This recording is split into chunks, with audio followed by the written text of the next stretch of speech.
Hello everyone, welcome back again to my YouTube tutorial. तो आज के इस ट्यूटोरियल में हम साइबर टेररिज्म को बहुत ही डिटेल में और बहुत ही इजी एक्सप्लेनेशन के साथ पढ़ने वाले हैं।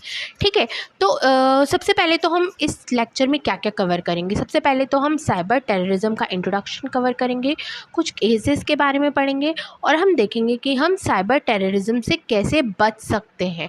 ठीक है, तो चलिए शुरू करते हैं। सबसे पहले तो इंट्रोडक्शन। तो साइबर टेररिज्म की सबसे पहले डेफिनेशन क्या होती है। ठीक है, तो टेरर सबको पता है क्या होता है। आतंकवाद को हम टेरर कहते हैं। तो साइबर टेररिज्म मतलब किसी भी कंप्यूटर या इंटरनेट कनेक्टिविटी की हेल्प से टेररिस्ट अटैक करना या टेरर फैलाना, इसको ही साइबर टेररिज्म बोलते हैं। ठीक है, तो सिंपल है, cyber terrorism is a use of computer and internet connectivity in order to launch terrorist attack.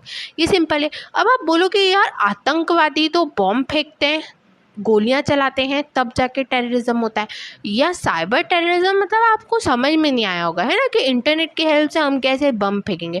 Obvious सी बात है, इंटरनेट की हेल्प से आप बम कुछ नहीं फेंकेंगे।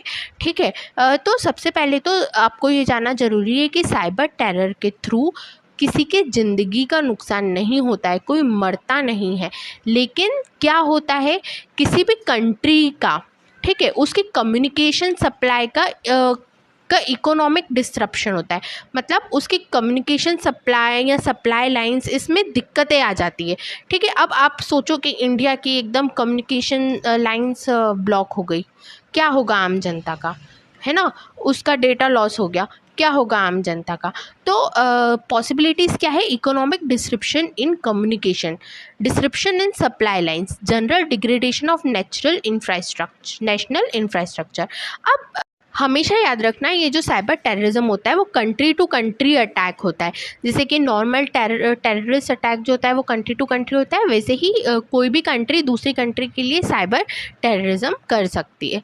ठीक है, अब साइबर टेररिज्म का मेन पर्पस ये होता है कि लोगों के मन में डर बैठा देना।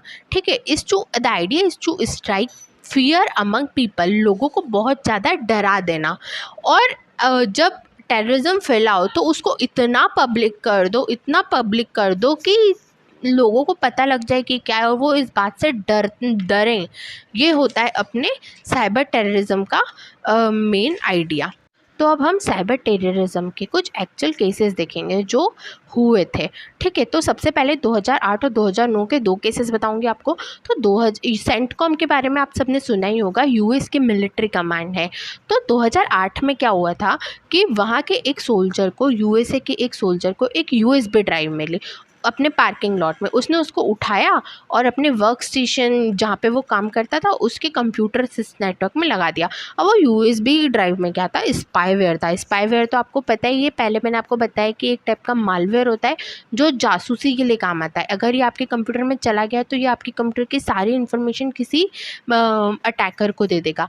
तो इससे क्या हुआ कि जैसे ही उस सोल्जर ने यूएसबी कॉर्ड को अपने कंप्यूटर में लगाया, पूरे नेटवर्क में, लिटरली पूरे नेटवर्क में ही स्पाईवेयर फैल गया और ये बहुत बड़ा डैमेज था। This was a significant security breach और बहुत ज़्यादा डेटा लॉस हुआ था। और कितना डेटा लॉस हुआ था आज तक किसी को नहीं पता चला।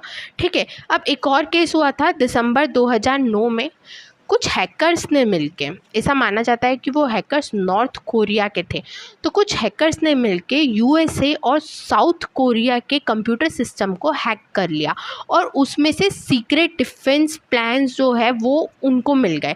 अब ऑब्वियसली जो यूएसए और साउथ कोरिया के सीक्रेट डिफेंस प्लान उनको मिल गए तो उनके लिए अटैक करना कितना ज़्यादा आसान हो गया। तो बाद में अथॉरिटीज़ ने ये सस्पेक्ट किया, उनको ये लगा कि नॉर्थ कोरिया ने ही ये अटैक कराया है। बट द थिंग इज, आज तक उनके पास 100% गारंटी के साथ वो ये नहीं कह पा रहे हैं कि नॉर्थ कोरिया ने ही ये अटैक कराया है। This is the main thing. ठीक है, तो hackers broke into the computer system and stole the secret defence plan of US and south Korea. तो ये भी एक हुआ था केस। अब डिफेंस अगेंस्ट साइबर टेररिज्म, हम साइबर टेररिज्म से कैसे बच सकते हैं।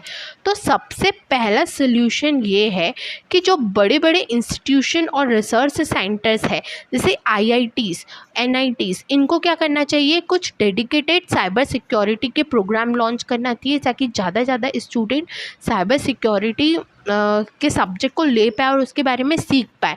उसके बाद सेकेंड है, साइबर क्राइम को बहुत ज़्यादा सीरियसली लेना चाहिए और इसकी जो पनिशमेंट है और ज़्यादा स्ट्रॉन्ग कर देनी चाहिए और इवन उसकी इन्वेस्टिगेशन को भी अच्छे तरीके से करना चाहिए, एक्टिवली करना चाहिए। तो computer crime must be treated for more seriously with stronger punishment and more active investigation should be done. ठीक है, उसके बाद जितने भी ऑफिसर्स हैं अपने लॉ में, जितने भी ऑफिसर्स हैं सबको एटलीस्ट बेसिक कंप्यूटर ट्रेनिंग देना चाहिए। ठीक है, तो जिसमें बेसिक कंप्यूटर क्राइम्स की ट्रेनिंग हो, ऐसे वो अनअवेयर नहीं होना चाहिए क्योंकि बहुत सारे लॉ इन्फोर्समेंट में जो लोग हैं ना उनको तो पता ही नहीं है कि साइबर टेररिज्म भी कुछ होता है, साइबर क्राइम भी कुछ होता है, तो उनको बेसिक कंप्यूटर ट्रेनिंग प्रोवाइड करना चाहिए। तो training should be provided to law enforcement officer in basic computer crime. ठीक है, ये भी इनफ नहीं है। ठीक है, इसके साथ साथ क्या होना चाहिए कि कुछ स्किल्ड कंप्यूटर प्रोफेशनल जिनकी साइबर सिक्योरिटी में बहुत ज़्यादा स्किल्ड हो, वो भी एक हायर करना चाहिए लॉ इन्फोर्समेंट में। ठीक है, और उसके बाद एक इमरजेंसी रिपोर्टिंग सिस्टम मेंटेन करना चाहिए। अब इस इमरजेंसी रिपोर्टिंग सिस्टम का यूज़ है ना डिफरेंट ऑर्गेनाइजेशन से डिफरेंट प्रोफेशनल कर सकते हैं। अगर उनके साथ कोई भी सिक्योरिटी इशू होता है या साइबर टेररिज्म अटैक होता है तो वो उस इमरजेंसी रिपोर्टिंग सिस्टम में उसको रिपोर्ट कर सकते हैं ताकि जो दूसरे प्रोफेशनल्स हैं वो जाके देख लें कि दूसरे लोगों के साथ क्या चल रहा है, तो वहाँ पे रिपोर्ट कर सकते हैं और दूसरों के इशू देख सकते हैं।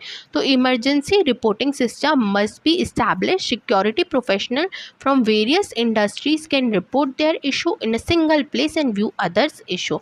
ठीक है, तो हमें क्या करना चाहिए, सबसे पहले तो IIT NIT को स्टेप्स लेना चाहिए, साइबर सिक्योरिटी के कोर्सेज करवाना चाहिए। उसके बाद सबको पनिशमेंट स्ट्रॉन्ग हो जानी चाहिए। ठीक है, ज़्यादा इस क्राइम की सज़ा और ज़्यादा हो जानी चाहिए। उसके बाद ट्रेनिंग प्रोवाइड करना चाहिए साइबर क्राइम के लिए हर एक ऑफिसर को। उसके बाद कुछ डेडिकेटेड कंप्यूटर प्रोफेशनल होना चाहिए जो लॉ एनफोर्समेंट में भर्ती हो और एक इमरजेंसी रिपोर्टिंग सिस्टम इस्टेब्लिश करना चाहिए। तो ये 5 डिफेंस मैकेनिज्म है जो हम यूज़ कर सकते हैं। तो अगर आपको मेरे ट्यूटोरियल पसंद आ रहे हैं तो प्लीज़ मेरे चैनल को सब्सक्राइब और मेरे वीडियो को शेयर करना बिल्कुल मत भूलिएगा। हम मिलते हैं नेक्स्ट ट्यूटोरियल में, तब तक के लिए थैंक यू सो मच।